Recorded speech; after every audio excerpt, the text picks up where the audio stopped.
Halo semua, perkenalkan nama saya Muhammad Fataiki. Di sini saya akan menjelaskan tentang pengertian deadlock.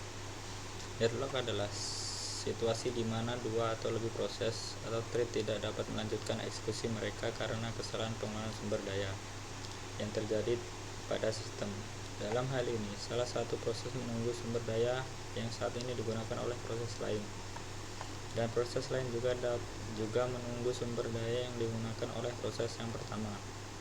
Kedua proses tersebut terjebak dalam situasi yang saling mengganggu, sehingga tidak dapat melanjutkan eksekusi mereka dan sistem terjadi tidak produktif. Deadlock sering terjadi dalam sistem yang mengimplementasikan pembatasan akses sumber daya seperti memori, file, atau database. Contoh deadlock terjadi dalam mencegah deadlock. Untuk mencegah deadlock, maka yang pertama dibutuhkan alokasi sumber daya harus berurutan sesuai yang telah ditentukan sehingga suatu proses hanya dapat memperoleh sumber daya yang tidak diambil oleh proses lain.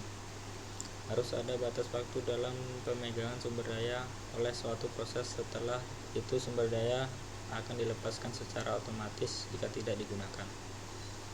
Sebuah proses harus dapat melepaskan sumber daya yang tidak lagi dibutuhkan untuk memastikan sumber daya tersedia untuk proses lain. Sebuah proses harus dapat menghentikan dan mengembalikan semua permintaan dan pelepasan sumber daya sebelumnya jika ditemukan deadlock. Sistem dapat menerapkan algoritma pencegahan deadlock yang akan memeriksa potensi deadlock untuk mencegahnya dengan tidak mengizinkan permintaan alokasi sumber daya tertentu. Dengan mengikuti langkah-langkah ini, maka dapat mengurangi kemungkinan terjadinya deadlock dan meningkatkan efisiensi sistem. Mungkin itu saja. Terima kasih.